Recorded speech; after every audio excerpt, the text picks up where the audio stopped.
আমাদের আলহাজ রিয়াজউদ্দিন মালি ওনার স্ত্রী আমাদের থেকে বিদায় নিয়েছেন। তো ওনার স্ত্রী সহ ওনার পূর্বপুরুষ যারা দুনিয়া থেকে চলে গেছেন তাদের সকলের রূহের মাগফিরাতের উদ্দেশ্যে দোয়ার ইন্তজাম, সাথে সাথে আমরা যারা এখানে উপস্থিত আছি আমাদের পূর্বপুরুষ যারা দুনিয়া থেকে চলে গেছেন তাদের জন্য দোয়া হবে। সুতরাং আমাদের এখানে উপস্থিত আছে আপনাদের এই গ্রামের কৃতি সন্তান মাওলানা ফরিদ ভাই, বড় ভাই। তো আজকের দোয়া মাহফিলে উনি কথা বলবেন এবং শেষ করার জন্য আমি বিনীতভাবে আহ্বান করছি।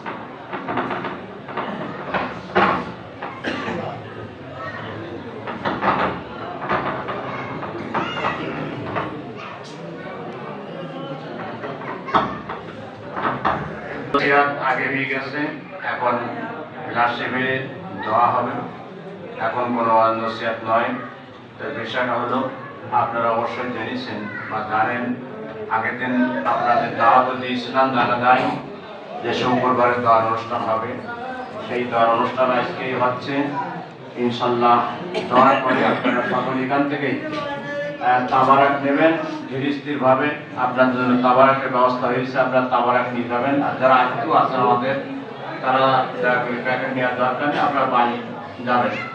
যা হোক, এখন মোটামুটি সেভাবে সাহায্য হিসেবে আল্লাহুম্মা সাল্লি আলা সাইয়্যিদিনা মাওলানা মুহাম্মদ ওয়া আলা আলি সাইয়্যিদিনা মাওলানা মুহাম্মদ মুআজ্জিনে আযান হলো সারাফুলের বিছানা, কবরে যারা শুয়ে আছেন তাদের আত্রজান পাবে না। আল্লাহুম্মা সাল্লি আলা সাইয়্যিদিনা মাওলানা মুহাম্মদ ওয়া আলা একবার একটু বমিতরি চোখ থিরি হাঁপসি কাটি মারা গেল। ভালো মানুষ কথা বলতে চাই, আমরাও মারা যাবো।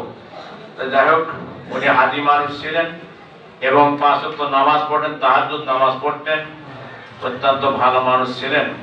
আল্লাহ পাক তাকে দুনিয়া থেকে উঠে গেছেন। অত্যন্ত করুণ বিধায়ক। আগাগোড়া আমি সাথে ছিলাম, সেই অসুস্থ হওয়ার থেকে খুলনা পর্যন্ত আর একেবারে মৃত্যু পর্যন্ত, বাড়ি পর্যন্ত আমি সাথে ছিলাম। অনেক কষ্ট স্বীকার করেছি, কিন্তু আল্লাহ পাক আসলে তার হায়াত প্রাইস এদের উঠে গেছে। খুব করুণ বিদারক, যে কথাটা মনে করলে খুব অন্তর কান্দে। তো যাই হোক, আল্লাহ পাক তাকে জান্নাতুল ফিরদাউস দান করুন, সাইউল আমিন। ফিদ দুনিয়া হাসানাতু ওয়া ফিল আখিরাতি হাসানাতু ওয়া কিনা আযাবান নার ওয়া কিনা আযাবাল